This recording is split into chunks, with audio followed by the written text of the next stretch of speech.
And now, from the San Francisco Bay Area studios, KLOK proudly presents to you the prominent attorney Shaw Pirelli for the Shaw Pirelli Law Show, coming at you with over 50,000 watts of power.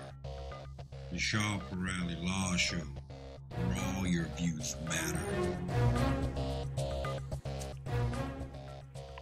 Hello everybody. Assalamu alaikum, Sastakar, Namaskar to all the listeners. This is Attorney Shah Pirelli for a live Shah Pirelli Law Show today.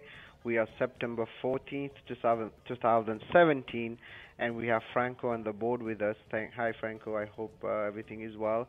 And we are going to discuss about some very important topics. As you know, immigration is pretty much the topics apart from the hurricanes, where I know a lot of people suffered, and our heart goes to the people of Florida, of the Texas, and I know people in Georgia and everywhere affected by the hurricane, and also people abroad like the Bahamas and some countries, they are really suffering. So before I start taking the callers, I know I'm getting the callers. Let me kind of do some quick announcement. Number one, anything I'm telling you today is for educational purposes only. You should not act or refrain to act solely on the information provided.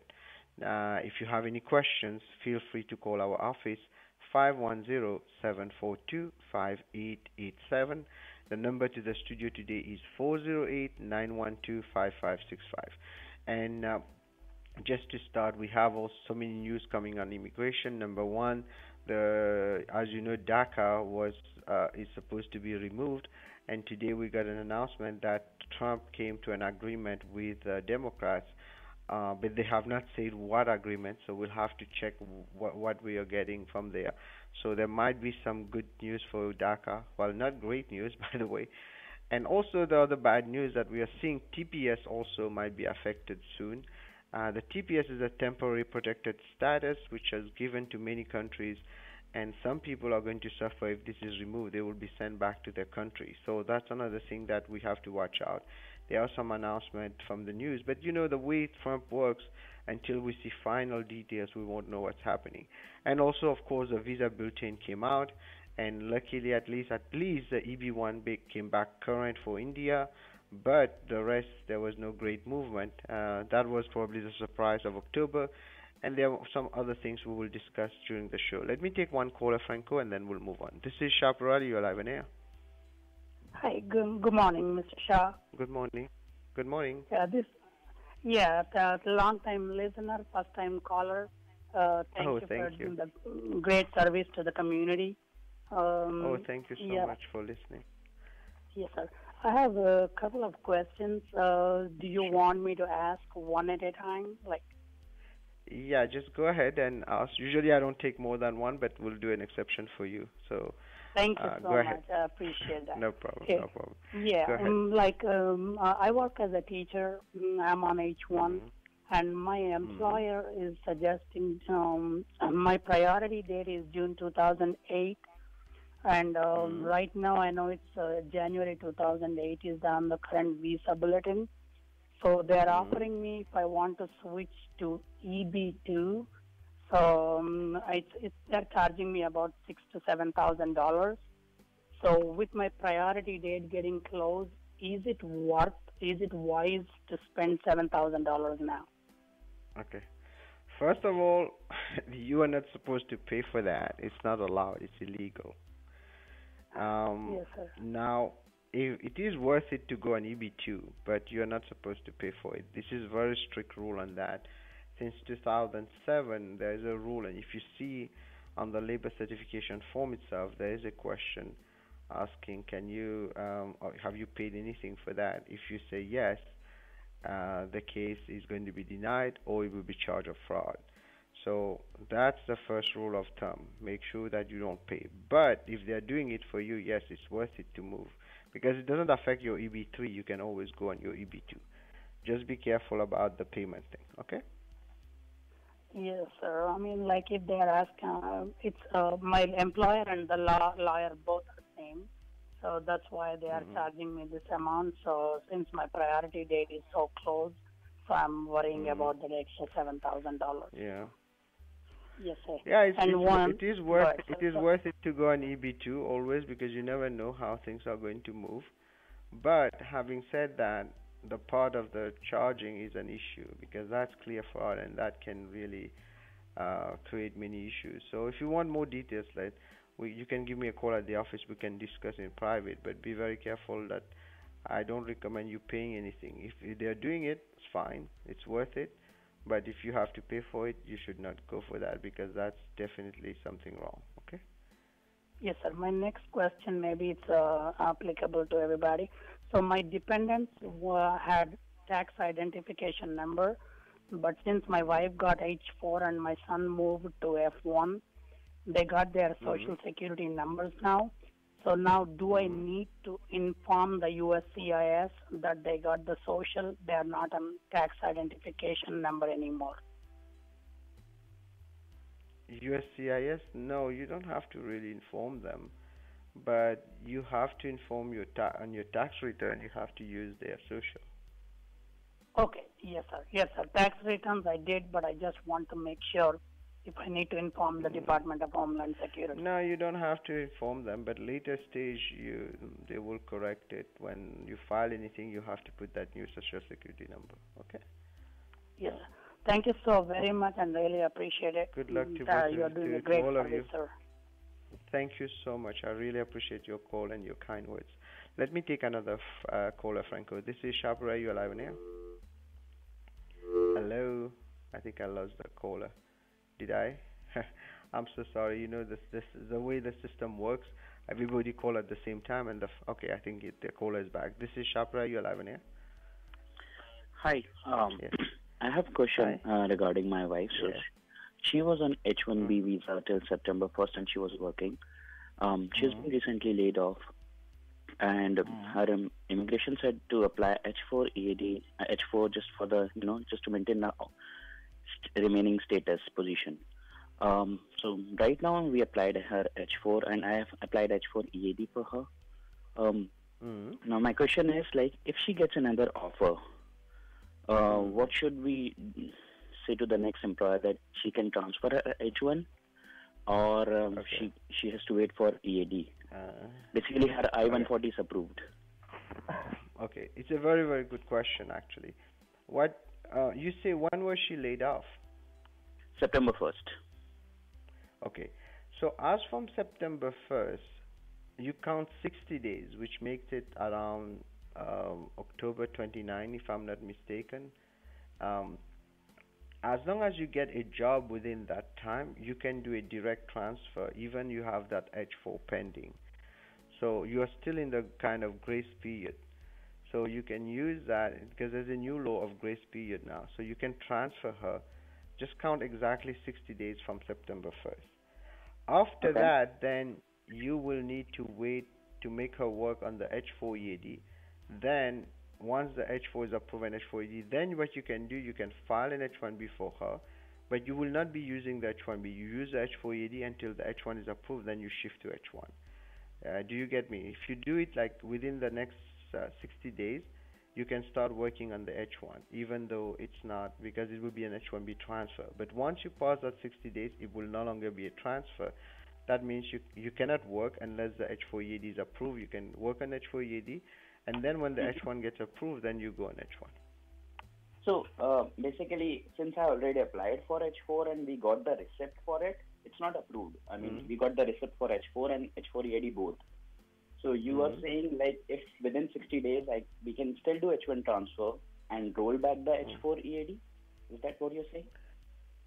Yeah, no, you don't have to roll back the H4 EAD. Leave the H4 EAD. File the H1B, because the H1B is not going to get approved before the H4. Then what you can do, but it doesn't matter, because as soon as you file the H1, you'll be falling under AC-21 Section 105, which basically allows her to start working the day the case is filed, and she gets a receipt actually with the company. So even the H4 is not approved. Then what will happen, the H4 might get approved, but then since the H1 is going to get approved after the H4, she will automatically move to H1. But then you can use either the H4 EAD or use the H1 to work. Doesn't matter. as long as you get it filed before October 2029, I think, if I'm not mistaken. 60 Yeah, days. yeah. It's a it's a little bit tricky, so if you're confused about it, just give me a call at the office. We can discuss in more details because I have other callers waiting, and Sure. then I can explain in more details. But you should be fine if you get a transfer before October. In her case, she's protected both ways, kind of, so she should be okay. But if you do it within 60 days, you benefit from the transfer. Okay? Okay. Thank you. Thanks. Good luck to you. You can call me at the office if you have questions. 510-742-5887. We can do a consultation. Let me take another caller, Franco. This is Shapra. You're live on air.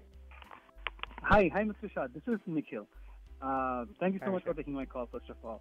And you're this welcome. is regarding my wife. So she is currently enrolled in a college that is undergoing an audit by the Sept department. I think it's ICE. And they gave a notice that they want to revoke the license, but the college says they have appealed. So I have like two questions regarding the scenario. So first of all, like, how long do you think it usually takes for the results of this appeal to come through? And if there's anything we should do meanwhile, or like just wait and watch? It depends on the school, and I don't want you to mention the school on the radio, but I would recommend moving to another school because they're getting very, very strict right now. And if you get caught up in the middle of it, it can backfire on you. It can actually be a big nightmare. The best is to transfer the school. Now, if you want to wait and see, or transfer the school or move to, you're on H1, right? So Are my, you my on wife H1? is currently on F1, and I am I'll be getting my H1 this October. Okay.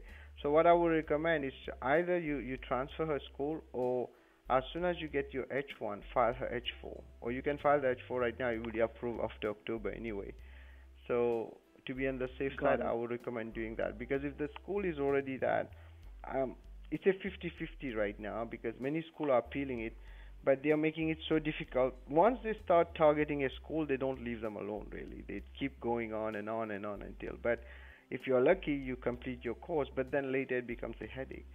So either if she wants to stay on F1, transfer her to another school before they cut off the service completely on her, or Got you it. can move her to H4. Okay? Okay. Got it. Okay. So second question I had was, so she did a change of status when she came to States from F2 to F1. So if in case we wait for one more semester, basically this is her last semester. So if she graduates in this semester, and if she goes to India for stamping, would that be a problem?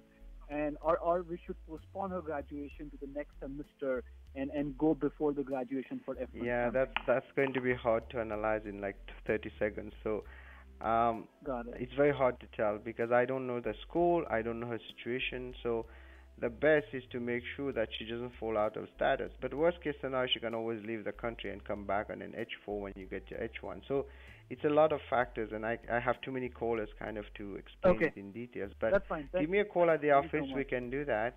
510-742-5887. But just be careful. If you want to stay, make sure she maintains the status somehow. Got Either it. on Okay. an F1 or H4, she can continue the school. Okay? Okay. Good luck to Thank you. you so much. You're welcome. Let me take another caller. This is Shapra. You're live in here. Hello. Hi, Shah. This is Samya. Hi, Samia. How are you? Yeah, I'm doing good, thank you. So I have a question on H1.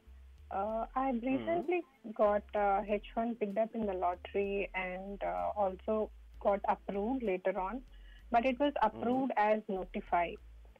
So I want to check what are the next consequences that I have to act upon. But before you proceed, I want to give you the background of my visa status. I entered US on H1. Sorry, on H4. I entered US on H4, and later I started my master's, so got my F1. And after I finished my master's, I also finished my 1-year OPT, and recently got my OPT extension approved. So while I'm on OPT extension, my employer has filed for H1 this year, and it got approved, but it is approved as notified. So I want your advice right? on this. Okay. Well, you have two choices. If you maintain status, you can amend it and have them amend it to a change of status. Then you don't have to leave, but that's going to take long. it will take around 4 or 5 months to get an answer. And or the other option, you can just leave the country, come back, or you can continue on the OPT. Whenever you're ready, you can just leave the country and come back and get your H1. Okay? That sounds good. So, with your third option, so I have plans to travel to home country, which is India, in next year, Jan. I can. I cannot. Yeah. Yeah. Go ahead. Go ahead. Quickly, I'll answer you because I have other people waiting on that. Go ahead. Okay. You want to travel? You said to India? Can I wait till a certain amount of time, like say 4 or 5 months from now, to go to home country and get my H1? Yes, but there are some things. Hopefully, the job's still there, the offer letter is still there, etc., etc. So, as long as you have that, you should be okay. So, we need to assess it based on that, because if you're working for a consulting company, you need to have this, because the approval is based probably on an end client or something like that. Sorry to stop you here. I'm working as a full-time employee for an American organization. Then. Okay, then. And when I started on my OPT, and they have applied for H1 for me. So it's like I'm with the same employer. Okay. So your OPT is still good, right? Your OPT is still good, right? Yes, my OPT is still good. It's still good for another 2 years. Okay, then you don't have to take advantage of the H1 right away, since it's a council processing. You can still do it down the road, maybe 6 months, 7 months. But make sure that you get it kick in with that company, because if something goes wrong with the company in the middle, then you will have a problem. That's the disadvantage of waiting too long. Okay? Call me if there's any confusion. We can discuss in details, because right now I have too many people waiting. I don't want them to wait too long. Yeah, okay? No problem. But thank you so much for your answer. You're welcome. You're welcome. Let me take another caller, Franco. This is Shah Paradi. You're live in here. Hi, Mr. Shah. Hello. Thank you for taking my call. You're welcome, sir. What can I do for you? Yeah, go ahead. I'm listening. So, I have a quick question. So, my company got acquired recently, and so a lot of the folks in my company, my manager and director, so these guys have started moving on to different companies, and even I have offers from different companies right now. So, if I want to switch, I have a I-140 with a priority date of May 2011. So if I want to switch right now, how do I get a recommendation letter? Because my boss and his boss has also left. That's $1 million question. First of all, there's no law that forces them to give you a recommendation letter. Okay? And there's no supervisor, no HR in that company that can give you something, because it was acquired, that other company can give you that. Okay. So, or can I ask my manager who has moved on to a different company to still give me a letter that I've been working on these things, or because that is needed for the green card transfer? Yeah, right? but he can do whatever he wants. But if he's using letterhead, etc., then it might be a violation. But that's it's nothing to do really with immigration. It's more like a civil matter. It's up to him if he wants to give it. But if you need the recommendation for your green card, that he can give as an affidavit that you work with him and he knows basically that you have this and this so-and-so experience. Yeah, but I would recommend getting something on a letterhead. So talk to the HR first. Worst case scenario, then you can talk to your friends or the supervisor, but they won't be able to put it on a letterhead, which is an issue. Okay? Okay. So it's either a HR or how about my current manager? I've been working with him only for like 2 weeks or something like that. Is that still valid, or? Of course. Does it only have to be an official? Okay. No, it has to be someone official, because just because they change manager, the company is still there. They can always write, okay, so-and-so was working with that company for so long, and he basically has this job description. Ask for recommendations saying nice things about you, that's a different issue. But for immigration purposes, whatever he writes will be good enough, okay? Okay, yeah, sounds good. Okay. Thank you. Good luck to you. You're welcome. Let me take another caller, Franco. This is Shapra. You are live in here. Hi, Shaparali. This is Suresh. Thanks much for taking my call and appreciate your help. So no problem. My query is here like this. actually, I came to US around 1.5 year back, but actually my passport expired last September. My Indian passport expired on last September. So my I-94 also expired on last September. Further, I have applied new passport and I got my new passport, but I don't have I-94. And I applied my H-1B amendment. So I thought that once my H-1B amendment comes, my new I-94 comes. But recently on this September 11th, the bad news is that my amendment got denied. So I don't have I-94 and my amendment got denied. So I'm in this situation, but I have H-1B for some more 18 months.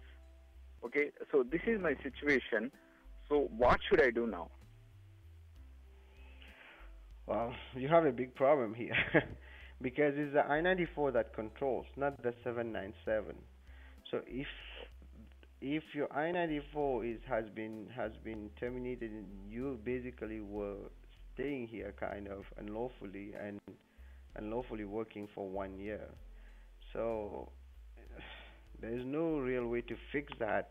You will have to leave the country and come back, but you have to get the amendment approved first, or a transfer approved, then leave and come back. But now you have another problem. The fact that there's unlawful presence of more than 365 days, when you go for stamping or you try to enter, there's a chance they can block you for 10 years. So I know it's kind of bad news, but there's only one way to fix that is to basically leave the country and come back and hope that they will not apply the bar on you. Because if you had told that earlier and you had gone to the CBP and asked them to try to fix it last year, they might have done it for you. Or you could have just filed an extension for you and then leave the country and come back. Or you could have just leave the country and come back. They would have given you a new I-94 at the airport. So now you have a bigger problem. Did you talk to your company attorney? Yeah, I spoke with our attorney and they also saying that go out of the country and come back, but they didn't say anything as you said, there might be chances of they won't allow for next 10 years. I never heard about it. Yeah, because they are not familiar with this thing. I do a lot of those cases. But having said that, what happened is because they know the system registered according to your passport, there is a chance they'll forgive you and they'll let you back in and they will give you as per the date of the H-1B. But now you have another problem. Since your amendment was denied, it seems like basically unless you revert back to the previous job, you technically that H-1B on. You have to renew it or you have to transfer it. So you have some issues that you really need to fix, and the attorney has to fix that before you leave the country and come back. Because if you just leave like that, unless you go back to your previous, you probably did an amendment because you changed your client, right? Your end client. Yeah. That's why. No, okay. I changed my client, so that's why I applied amendment, and also I went out a different state. That's the reason. Both reasons are there. Okay. So what happens in this case is one question. Actually, you are saying unlawful stay, right? Why it is unlawful? Because I applied amendment, but I don't have I-94. I applied amendment. It's supposed to come back with I-94, so that's the reason I took time. But it's not correct. Did you file the amendment before the I-94 expires? Yes. Okay, good. Okay. I thought you filed it after that. So that means basically you had a tolling of time, which is a good thing for you. Because by filing the amendment, you got a period of stay. And when was it denied? Just 2 days back, September 11th, 2017. Okay, good. So that means basically you didn't accrue unlawful presence because you had a pending amendment filed before the I-94. What I thought when you were explaining, I thought you had it expired, and later on after that you filed the amendment after the expiry. But if the amendment was filed before the September of the I-94 expired, then what it did, it told the time, which basically now gives you a period of stay until you get an approval. But now you don't have that problem of the 10 years, okay? So I'm sorry for that. But good people know now that's how it works. But you still have the problem of having to get something before you travel. So the only way you can reset it anyway, you will have to leave the country and come back. But now you have another problem, because the other problem is the amendment is not approved. The only way you can maintain that H-1B, you have to revert back to the previous client.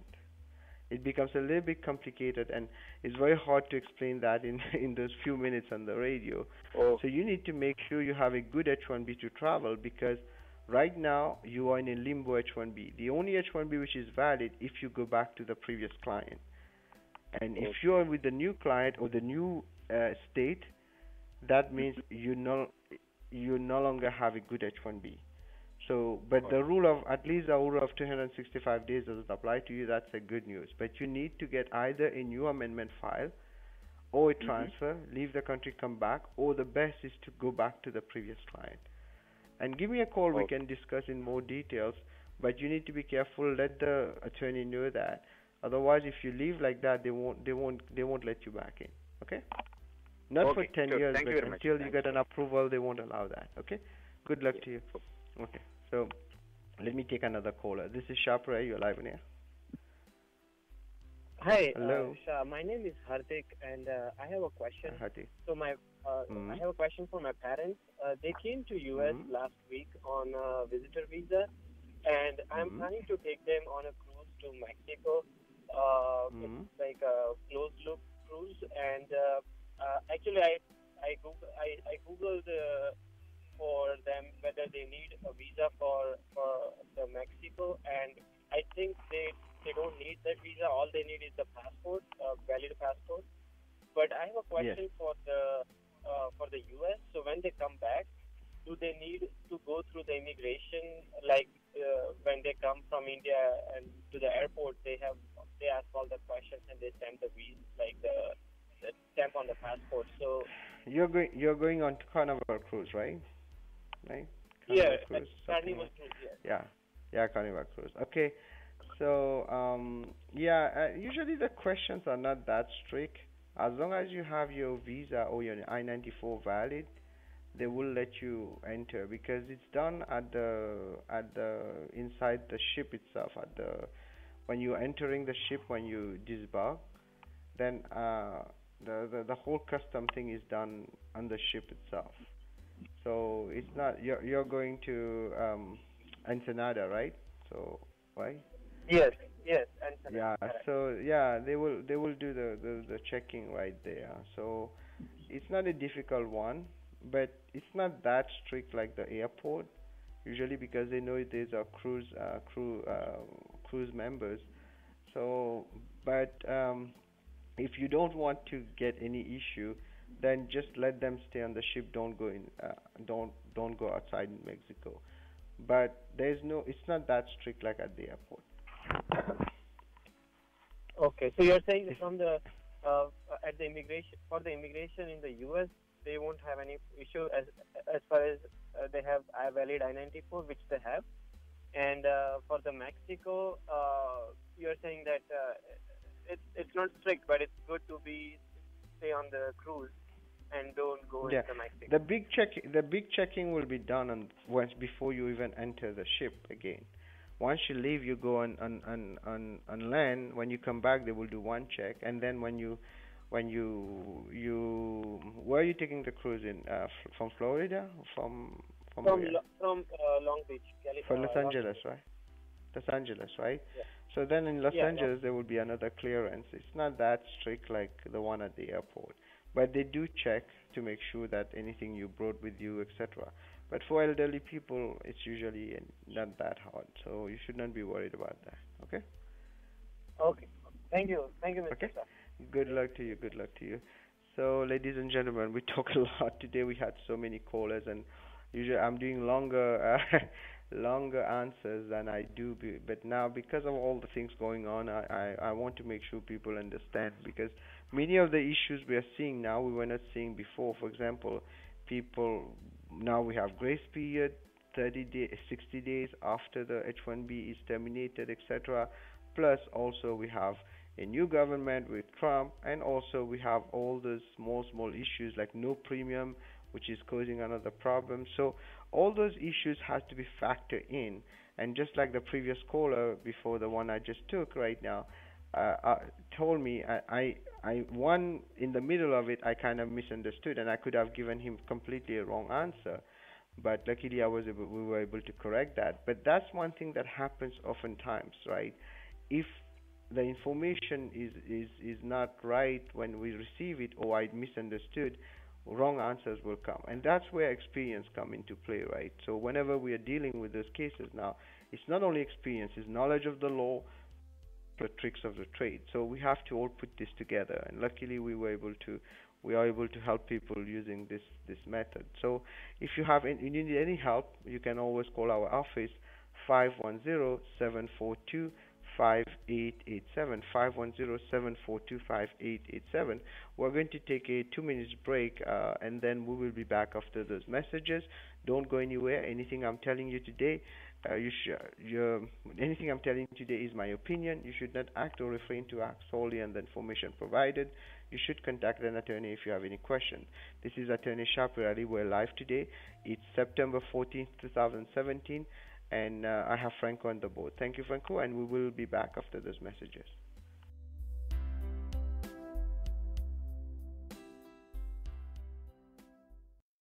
If you own a property and have a second mortgage on it, and if you want to keep this property and get rid of the second loan, Attorney Shaw Parali can help. Call 510-742-5887. Due to the uncertain economy, many people have settled their debts for a fraction of its value. It's recommended to use an experienced lawyer to deal with it. Shaw Parali is an experienced debt settlement attorney and has handled hundreds of such cases successfully. There are no upfront fees for debt settlement. Only when you win, you pay. Call Shaw Parali, attorney at law, at 510-742-5887 or visit yourdebtsettlementattorney.com for a free assessment. This is just an advertisement. No attorney-client relationship is established by this ad. The law does not guarantee success. Call 510-742-5887. Beerables Inc. is an e-solutions company that provides custom web design, web application development, and internet marketing services to individuals and businesses. They can build powerful e-commerce sites, mobile apps, develop content, and market you on social media. They can help manage your brand's reputation and provide rock-solid customer support. Call today at 1-800-651-6091 or email us at info@beerables.com for a free consultation today. Again, the number is 1-800-651-6091. Hello, we are back now. This is Attorney Shapirali, and we are live on KLOK 1170 AM, and we are discussing, of course, about immigration. We're going to shift gear a little bit, and we're going to talk a little bit about debt settlement, because there are a lot of things happening, and a lot of people are speculating, basically saying that the economy is not going well, but at the same time some people are saying it's going well. So I'm starting to wonder which one is true, and as I see, the depends on your field. Some people are lucky, are doing well, some people are not.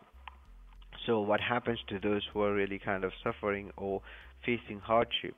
And they have a lot of debts. We can help you to get out of those debts, right? What we do is a debt settlement. We negotiate what you owe. For example, let's say you own a credit card, and we can negotiate this credit card. Let's say you owe $10,000. We might be able to negotiate it and bring it to $2,000-$3,000, and they forgive you for the rest. We can do that for any amount, actually. On credit cards, we can do it sometimes on second mortgages. So feel free to give us a call at 510-742-5887 and check the blog yourdebtsettlementattorney.com, yourdebtsettlementattorney.com. And even if they're trying to sue you or something, we can kind of intervene. We don't represent people in the civil case completely, but we can negotiate for you. This is what we call debt settlement, and this is another service what we offer, and we have helped a lot of people doing this. Like I said, the website is yourdebtsettlementattorney.com, and you can see some of the examples we have done on second mortgages, lawsuit, judgment, you name it. Credit cards, a lot of credit cards, people are kind of overwhelmed sometimes. And what we do is not debt consolidation, it's debt settlement. It's completely different. Debt consolidation is when you do a payment plan. This is not a payment plan. This is a one-time deal and you're out of it and you're forgiven. So look into it. If you need help, please give us a call, 510-742-5887. Let us go back to immigration now. We're going to take one caller and then we will be continuing on that. This is Shapirari. You're live in here. Hi, Hello. this is Lakshmi. Can you hear me? Hi, Lakshmi. Hey, Yes. I have a question. My wife is on a H4 EAD, and her EAD is expiring. And the company that she's currently working for has already applied for her H4 EAD extension, but it is still pending. It's still not approved yet. It's still in a case was received state. I was curious if she can work like a volunteer in the company until her H4 EAD comes through. Well, look on the receipt. Sometimes what they will do, they will tell you on the receipt that she can continue working for 180 days until she gets an approval. So then there's no problem. There's no need to do that. But volunteering, yeah, that's a different issue because you cannot really volunteer in a profit organization, especially if you're in California. But you can work out with the employer and see how they feel about her helping, at least to get some experience.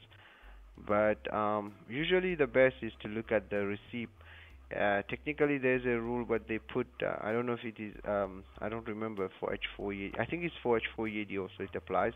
There's this new rule that came out, I think in March or something, where I think it was last year or this year, where basically once you file the extension, as long as it's pending for 180 days, she can continue working. Look on the receipt; it should write it on there. Okay? Okay, I see. Because when I looked about general categories, H4 EAD is not a case of work visa where you can apply and use the 180-day grace period. But I don't know if that changed after March. Yeah, I think I don't remember if it changed for H4 EAD. Most people will apply a little bit earlier, but there is sometimes they will write it in there. You can continue working while it's pending. So if that's the case, then so this will be on the receipt notice, is it? Yeah, they will usually put it on the receipt notice. Okay.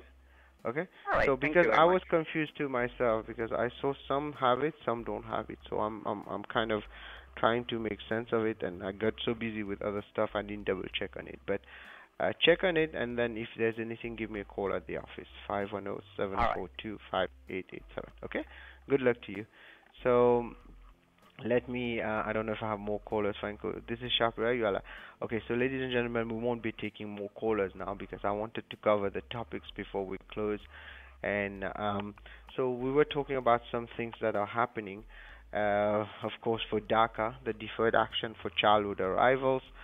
A lot of people are really kind of under stress right now because there's a chance they will lose a DACA. But having said that, I think something came up today. We don't have the details of it. It's all over the news, but it's very confusing because it seems like there are two things that are happening. So number one is we're getting some stuff from the Democrats. They worked something out with Trump, but at the same time, Trump is saying something else. So we have to really kind of make sure we get it right before we move forward and giving you the details. That's one thing. Number two, we also have the situation of TPS, which is kind of scaring a lot of people because TPS is a temporary protected status. For example, you have countries like Syria, because of the war, they get it. People like Haiti, where they have all those floods, etc., Nepal, and it seems like the